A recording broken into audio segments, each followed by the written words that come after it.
지난주는 하나님 나라에 합당한 자가 되어야 한다라는 말씀을 드렸습니다. 하나님 나라에 합당한 자.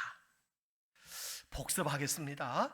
세상 나라는 자격을 갖춰야 시민권을 주지만 하나님의 나라는 자격이 없지만 먼저 시민권을 주시고 그 다음에 자격에 합당한 삶을 살게 하신다고 말씀하셨습니다. 아멘. 그리고 이 하나님 나라는 이중성이 있다고 그랬어요. 우리가 죽은 뒤에 가는 나라와 그 전에 우리에게 임하는 나라가 있다고 했습니다. 따라서 우리는 이 세상에서 먼저 천국 백성의 삶을 누리고 경험해야 한다고 했습니다. 맞습니까? 예. 여러분이 예수님을 믿으면, 예수님을 영접하면 하나님의 나라가 시작된다고 했습니다. 하나님의 나라가 내 마음 안에서 시작되었다는 증거가 두 가지라고 그랬어요. 하나는 내적으로 갈등이 생겨난다고 그랬어요. 예전에 주일 예배 드리고 안 드리는 것, 하나님 앞에 기도하는 것 안 하는 것, 헌금을 드리고 안 드리는 것, 이거 아무런 갈등이 없었어요. 근데 예수님을 영접하고 난 뒤에는 갈등이 생기는 거예요. 주일에 예배를 꼭 드려야 된다는 마음에 갈등이 자꾸 생겨나는 거예요. 여러분 안에 하나님의 나라가 시작되었다는 사실을 믿으시기를 주의 이름으로 축원합니다. 왜냐하면 과거에는 내 나라를 내가 혼자 통치했는데, 내가 왕이었는데 하나님 나라가 임하였기 때문에, 성령이 내 안에 임하였기 때문에 내 마음에 두 나라가 전쟁을 하기 시작한 것입니다. 자, 그리고 외적으로는 잠시예요. 박해와 미움과 핍박을 받는다고 그랬어요. 왜 그럴까요? 내 소속이 달라졌기 때문에, 내 신분이 달라졌기 때문에. 이전에는 내가 마귀의 종이었어요. 내가 왕이었어요. 마귀의 종로로 살았어요. 그러나 이제 하나님의 통치, 하나님의 나라가 이루어졌기 때문에 신분이 달라진 겁니다. 하나님의 자녀가 된 것입니다. 그래서 마귀 사탄의 핍박과 환난이 우리 가운데 잠시 있다는 사실을 여러분 기억하시기 바랍니다. 자, 이런 상황에서 하나님 나라 백성으로 살아갈 수 있는 비결이 무엇일까요? 내 마음의 끊임없는 전쟁에서 내 나라가 무너지는 것이라고 했어요. 기억나시지요? 내 나라가 무너져야 돼요. 빠르면 빠를수록 좋다고 했어요. 그래서 내가 주인된 내 나라의 항복 선언은 곧 행복 선언이라고 했습니다. 그때 하나님의 나라가 점점 내 마음 안에서, 내 삶 안에서 넓어져 가는 것이라고 그랬어요. 그래서 하나님의 말씀에 순종하고 하나님께 기도하며 맡기며 살아가는 삶이 시작이 된다고 말씀해 드렸습니다. 여러분, 이것이 내적으로 하나님 나라에 합당한 자가 되는 과정이라고 그랬어요. 그리고 외적으로는 인내하고 믿음으로 지키는 것이라고 말씀을 드렸습니다. 오늘은 부르심에 합당한 자라는 제목으로 하나님의 말씀을 증거하도록 하겠습니다. 오늘 성경은 여러분을 누구라고 말씀하고 있는지를 성경을 보시기 바랍니다. 우리를 교회라고 이야기합니다. 교회가 무엇일까요? 부름받은 자들이라는 거예요. 여러분, 교회는 헬라어로 에클레시아라고 합니다. 부름받은 자라는 뜻입니다. 이거 상식이에요. 교회는 에클레시아는 부름을 받은 자다. 여러분, 한 사람 한 사람이 교회라는 거예요. 여러분, 한 사람 한 사람이 부름을 받은 자라는 사실을 믿으시기 바랍니다. 고린도전서 1장에 나오는 단어예요. 고린도서 1장 2절에 이렇게 말씀해주고 있습니다. 고린도에 있는 하나님의 교회, 곧 그리스도 예수 안에서 거룩하여지고 성도라 부르심을 받은 자들과 또 각처에서 우리의 주 곧 그들과 우리의 주 되신 예수 그리스도의 이름을 부르는 모든 자들에게, 교회는 그리스도 예수 안에서 거룩하여지고 성도라고 부르심을 받은 자들이 교회라고 그랬어요. 여러분, 부르심을 받은 자입니다. 여러분, 교회라는 사실을 믿으시길 바랍니다. 교회는요, 건물이 아니에요. 교회는 예수 그리스도를 믿는 자들의 모임이고, 여러분 한 사람 한 사람이 에클레시아, 교회라는 사실을 기억하시기 바랍니다. 따라서 우리는 하나님께 부름받은 자들인 줄 믿습니다. 부르심을 받았다는 것은요, 부르신 자가 있다는 뜻이에요. 맞습니까? 맞아요. 우리가 부름받았다는 것은 우리를 부르신 분이 있어요. 누가 우리를 부르셨을까요? 그렇습니다. 하나님이 부르신 것입니다. 사도행전 2장을 보시기 바랍니다. 사도행전 2장 39절에 이 약속은 너희와 너희 자녀와 모든 먼데 사람 곧 주 우리 하나님이 얼마든지 부르시는 자들에게 하신 것이라 하고, 부르시는 분이 누구예요? 하나님이셔요. 따라서 부르신 분을 이해하지 못하고는 부르심을 이해할 수 없는 겁니다. 그죠? 나를 부르신 분이 누구인 줄 알아야 나를 왜 부르셨는지를 알 수 있는 거예요. 그래서 사도 바울은요 5절에서 하나님 나라에 합당한 자에 대한 이야기를 하고 곧바로 6절에 하나님이 어떤 분인가를 설명하고 있습니다. 따라서 우리는 우리를 부르신 분을 아는 것이 우선이라고 할 수 있습니다. 자, 하나님이 어떤 분인가, 우리를 부르신 하나님이 어떤 분인가 우리가 살펴보겠습니다. 여러분 6절을 보시기 바랍니다. 6절. 너희로 환난을 받게 하는 자들에게는 환난으로 갚으시고. 우리를 부르시는 하나님은 어떤 분일까요? 어떤 분이에요? 심는 대로 거두게 하시는 분입니다. 아멘. 갈라디아서 6장 7절로 8절 말씀을 다 같이 한번 읽겠습니다. 시작. 스스로 속이지 말라. 하나님은 업신 여김을 받지 아니하시나니 사람이 무엇으로 심든지 그대로 거두리라. 자기의 육체를 위하여 심는 자는 육체로부터 썩어질 것을 거두고 성령을 위하여 심는 자는 성령으로부터 영생을 거두리라. 아멘. 심는 대로 거두는 것이 하나님이 정하신 인생 법칙이라는 거예요. 여러분 성경 인물 중에 야곱이라는 사람이 있습니다. 이 야곱은 장자의 명분을 얻기 위해서 아버지와 형을 속인 사람이에요. 털이 많은 형의 특징을 이용해서 털로 분장을 하고 형의 옷을 입고 아버지를 속였어요. 그는 인생에 속임수를 심은 거예요. 그 후에 그의 인생은 계속 누군가에게 속임을 당합니다.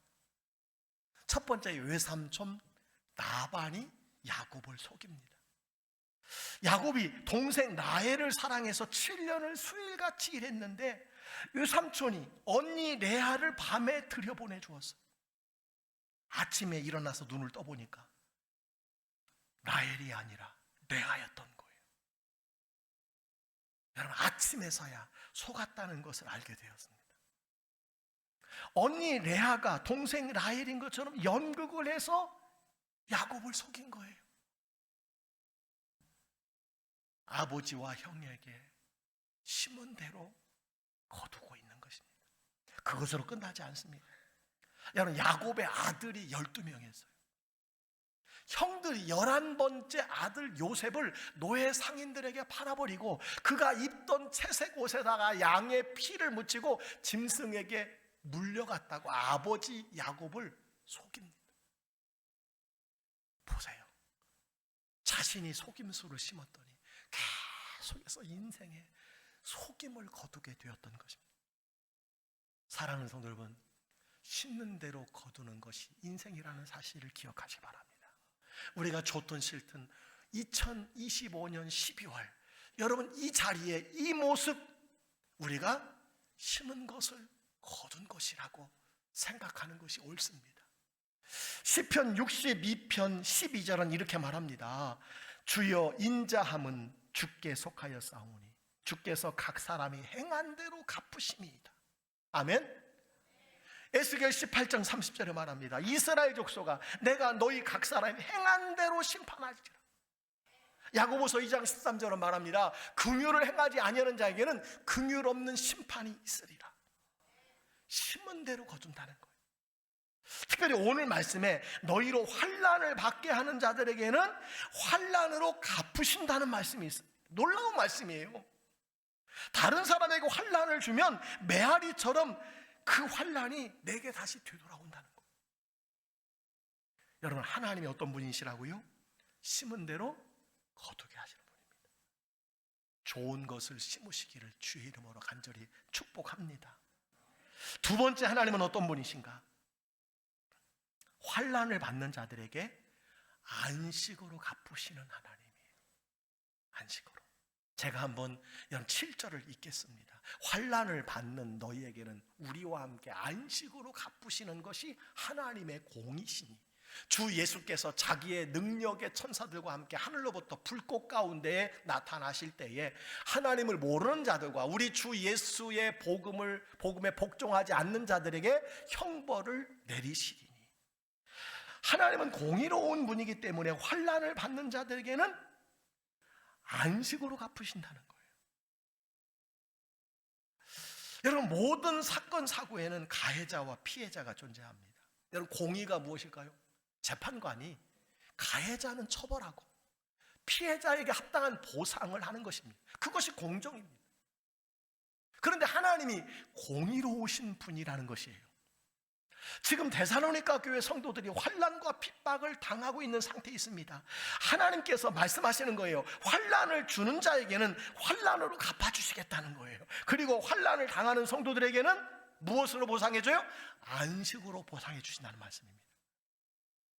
여러분, 우리가 부르심에 합당한 자로 살면 무엇이 우리를 기다린다고요? 안식이 우리를 기다린다는 사실을 믿으시기 바랍니다. 요한계시록에 보면 우리 눈에 눈물을 하나님이 씻어주시는 날이 온다고 그랬어요. 요한계시록 21장 4절은 이렇게 말합니다. 모든 눈물을 그 눈에서 닦아주시니 다시는 사망이 없고 애통하는 것이나 곡하는 것이나 아픈 것이 다시 있지 아니하리니. 여러분, 그 날을 사모하시기를 주의 이름으로 축원합니다. 자, 하나님이 어떤 분이시라고요? 하나님은 씻는 대로 거두게 하시는 분이에요. 아멘. 두 번째, 환난을 당하는 자들을 안식으로 갚아주시는 하나님이라는 사실입니다. 또 한 가지가 있어요. 영원한 형벌을 내리시는 분입니다. 심판주시라는 거예요. 그래서 오늘 7절로 9절 말씀에 이렇게 말씀하고 있습니다. 주 예수께서 자기의 능력의 천사들과 함께 하늘로부터 불꽃 가운데에 나타나실 때에 하나님을 모르는 자들과 우리 주 예수의 복음에 복종하지 않는 자들에게 형벌을 내리시리니, 이런 자들은 주의 얼굴과 그의 힘의 영광을 떠나 영원한 멸망의 형벌을 받으리로다. 아멘. 아멘. 무서운 말씀이에요. 세상 끝날에 하나님은 심판주로 오신다는 거예요. 심판주시라는 거예요. 근데 특별히 어떤 자들을 심판하실까요? 오늘 성경이 말씀해주고 있어요. 하나님을 모르는 자들, 예수의 복음에 복종하지 않는 자들에게 영원한 형벌을 주신다고 말씀해 주셨어요. 여러분, 하나님이 보시기에 가장 큰 죄가 무엇인지 아십니까? 도둑질이나 거짓말하는 것이 아닙니다. 창조주 하나님을 인정하지 않는 거예요. 하나님을 모른다고 하는 것이 가장 큰 죄라는 사실을 여러분 기억하시길 바랍니다. 왜 이것이 큰 죄가 되는 것일까요? 하나님을 이 세상에서 도저히 모를 수가 없기 때문이에요. 로마서 1장 20절은 이렇게 말합니다. 창세로부터 그의 보이지 아니하는 것들 곧 그의 영원하신 능력과 신성이 그가 만드신 만물에 분명히 보여 알려졌나니, 만물에 분명히 보여 알려졌나니 그러므로 그들이 핑계하지 못할지니라. 사실 사람들은 창조주가 있다는 것을 다 알고 있습니다. 그런데도 끝까지 거부하는 자들에게, 하나님을 부인하는 자들에게는 영원한 형벌을 주시겠다는 말씀이에요. 여러분, 자식이 부모에게 할 수 있는 최고의 불효가 뭔지 아십니까? 늙으신 부모님에게 용돈 안 주는 것일까요? 자주 찾아오지 않는 것일까요? 그럴 수 있습니다. 가장 큰 죄가 무엇이냐? 나는 부모를 모른다, 나는 부모가 없다, 이렇게 생각하면 사는 사람이 아닐까요? 여러분, 마찬가지입니다. 인간이 하나님을 향한 최고의 죄가 무엇이냐? 창조주 하나님을 인정하지 않는 거예요. 사실 알 수 있고 알고 있지만 끝까지 거부하는 것입니다. 하나님은 말씀하고 있어요. 이런 자들에게 영원한 형벌을 주시는 분이라는 것입니다. 그 영원한 형벌이 무엇일까요? 그 영원한 형벌이 무엇일까요? 지옥입니다. 그런데 성경에 묘사하는 지옥은 어떤 곳이냐면 불못입니다. 불못. 요한계시록 20장 15절에 말합니다. 누구든지 생명책에 기록되지 못한 자는 불못에 던져지더라. 예수를 믿는 자는 하나님의 생명책에 그 이름이 기록된다고 그랬어요. 근데 기록되지 못한 자는 불못에 던져진다고 말씀해주고 있습니다. 여러분 잘 들으세요.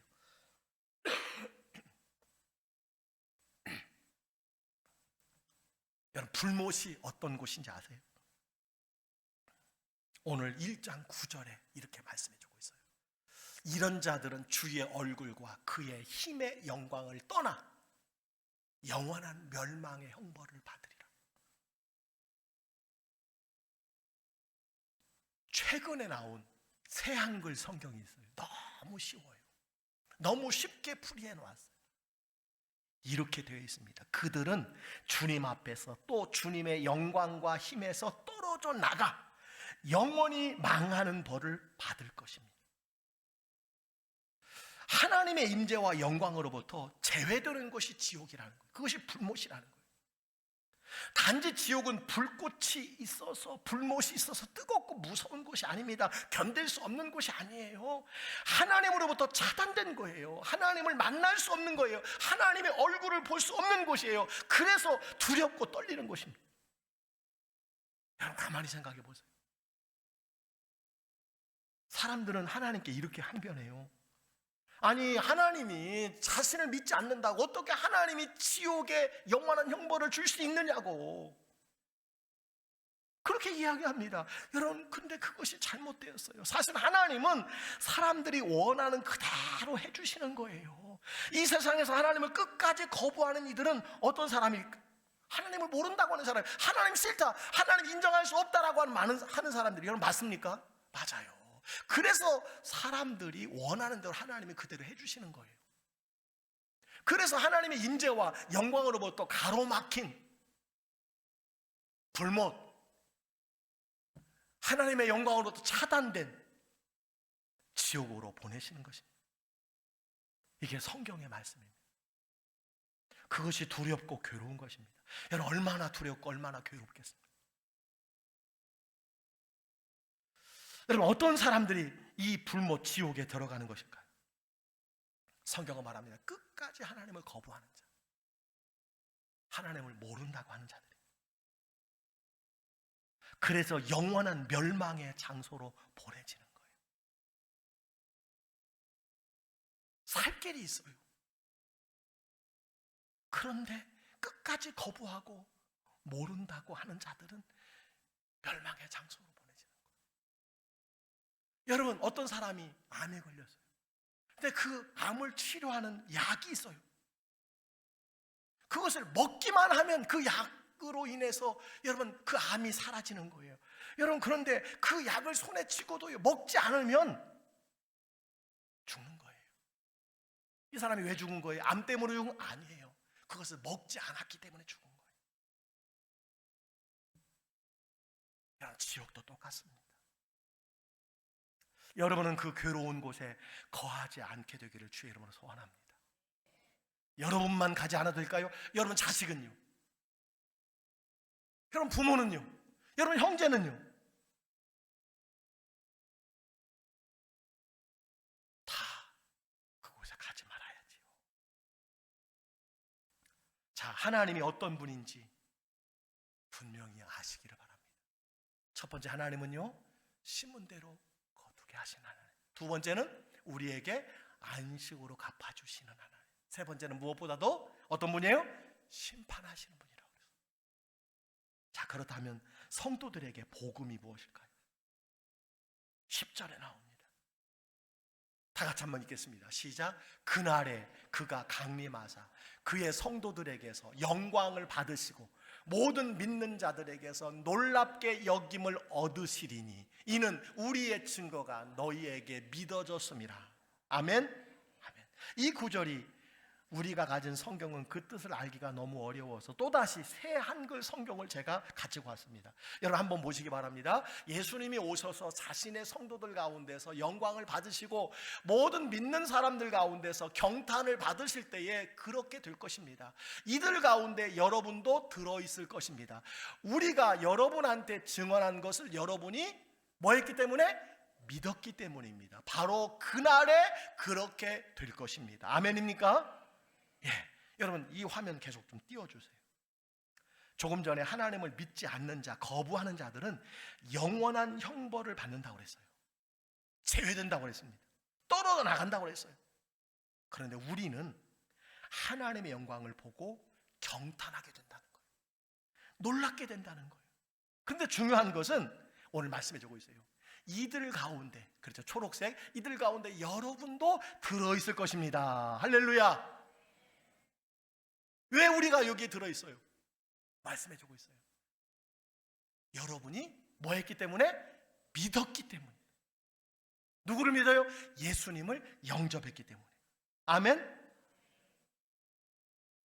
그런데 중요한 거 한 가지가 더 있어요. 무엇을 통해서 우리가 믿게 된 것이냐는 거예요. 오늘 여기 말씀해 주고 있습니다. 우리가 여러분에게 증언한 것을 여러분이 믿었기 때문에. 사도 바울의 설교를 듣고 믿었기 때문에 영광을 보고 경탄하게 될 것이라는 거예요. 여러분에게 묻습니다. 여러분 예수님 믿으십니까? 대답 좀 한번 해보세요. 예수님을 영접하셨습니까? 이쪽에 아멘이 별로 안 나와요. 여러분 아멘 하셔야 돼요. 그렇다면 무엇을 통해 우리가 예수님을 믿게 되셨습니까?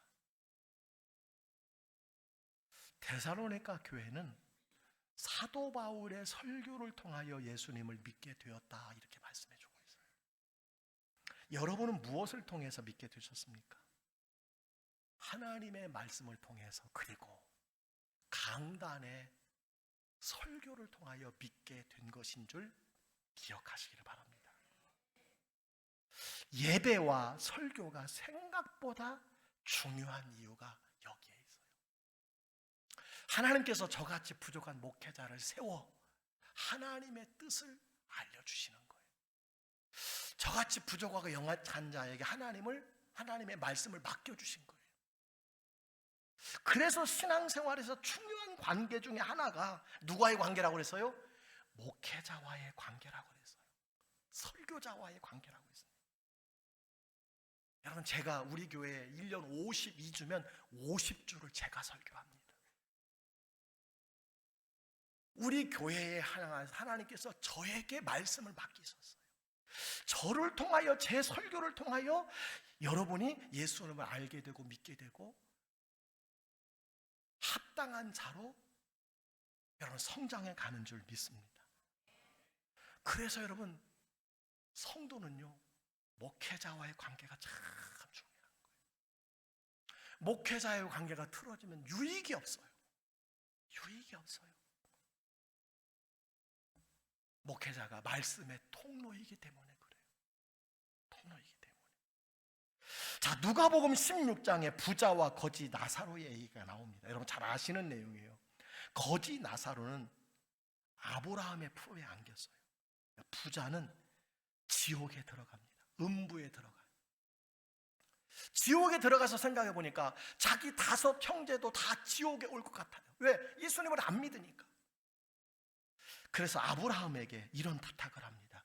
나사로를 내 아버지 집에 보내주셔서 내 형제들에게라도 지옥에 오지 않게 해주세요. 그때 아브라함이 놀라운 이야기를 합니다. 누가복음 16장 29절이에요. 아브라함이 이르되 그들에게 모세와 선지자들이 있으니 그들에게 들을지니라. 그들에게 말씀을 전하는 사람들이 있으니 그곳에 그들에게서 들어야 한다는 거예요. 이것이 하나님이 일하시는 방법이에요. 그랬더니 이 부자가 항변을 합니다. 30절에 이르되 그렇지 아니하니이다 아버지 아브라함이요 만일 죽은 자에게서 그들에게 가는 자가 있으면 회개하리이다. 무슨 말씀이에요? 그래도 죽었다가 천국과 지옥을 경험해 본 사람들이 살아나서 믿으라고 말하면, 지옥이 있다는 사실을 말하면 그래도 믿지 않겠습니까? 아브라함이 단호하게 말합니다. 31절이에요. 이르되 모세와 선지자들에게 듣지 아니하면 비록 죽은 자 가운데서 살아나는 자가 있을지라도 권함을 받지 아니하리라.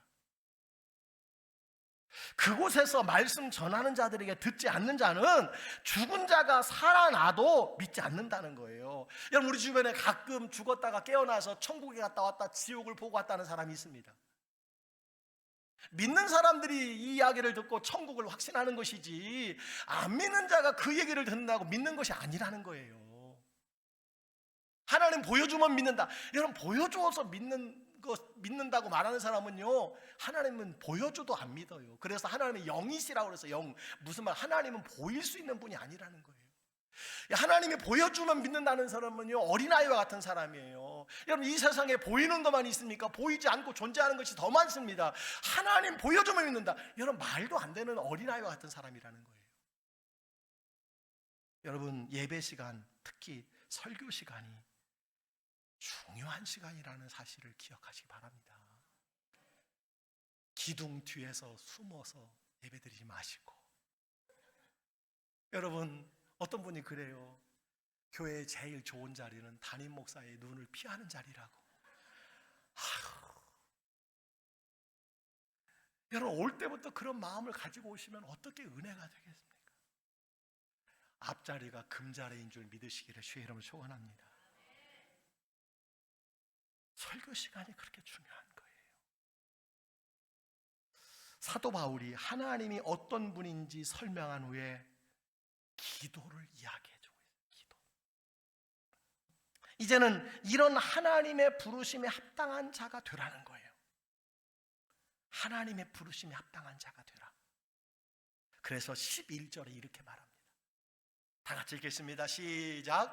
이러므로 우리도 항상 너희를 위하여 기도함은 우리 하나님이 너희를 그 부르심에 합당한 자로 여기시고 모든 선을 기뻐함과 믿음의 역사를 능력으로 이루게 하시고. 첫 번째 기도가 나와요. 하나님의 부르심에 합당한 자가 되라는 거예요. 아멘. 자, 그렇다면 부르심에 합당한 삶은 어떤 모습일까요? 에베소서 4장에 이 답이 기록이 되어 있어요. 답이. 그러므로 주 안에서 갇힌 내가 너희를 권하노니 너희가 부르심을 받은 일에 합당하게 행하여. 아멘. 여러분, 계속 보세요. 모든 겸손과 온유로 하고 오래 참음으로 사랑 가운데서 서로 용납하고 평안에 매는 줄로 성령이 하나 되게 하신 것을 힘써 지키라. 하나님의 부르심에 합당한 자가 누구입니까? 첫 번째, 겸손한 자예요. 하나님은 교만한 자를 대적하시고 겸손한 자에게 은혜를 주시는 분입니다. 두 번째, 온유한 자예요. 온유는 자신에게 힘이 있으나 쓰지 않고 조절할 줄 아는 능력이 온유입니다. 세 번째는 오래 참는 거예요. 여러분, 직장생활, 가정생활, 교회 생활하다 보면 그만두고 싶고 때려치고 싶고 갈라지고 싶을 때가 있어요. 포기하고 싶을 때가 있습니다. 특히 언제? 연말에. 여러분, 11월 달에 우리 부목사님들이 얼마나 마음을 졸였는지 몰라요. 권사님들, 집사님들에게 전화가 오면 가슴이 철렁철렁한데요. 가슴이 철렁철렁. 여러분, 우리 부목사님들, 목회자들의 여러분 이렇게 배가 많이 나왔다고 그러시잖아요. 이게 배가 아니에요. 이게 가슴이에요. 왜 가슴이냐? 가슴이 철렁철렁해서 여러분 배로 다 모아진 것이라고 그렇게 이야기하는 분이 있더라고요. 안 하겠다고, 그만하겠다고, 내려놓겠다고 이런 분들이 많으니까요. 가슴이 철렁철렁하는 거예요. 그런데 오래 참는 것이 하나님의 부르심에 합당한 자라는 사실을 믿으시길 바랍니다. 오래 참으세요. 여러분, 이번 한 주간 참으시기를 바랍니다. 이 해가 가기까지 참으시기를 바랍니다. 내년에도 참으셔야지요. 그것이 부르심에 합당한 자의 모습이에요. 네 번째는 서로 용납하는 거예요. 하나님이 그리스도 안에서 우리를 용납하심과 같이 용서하는 거예요.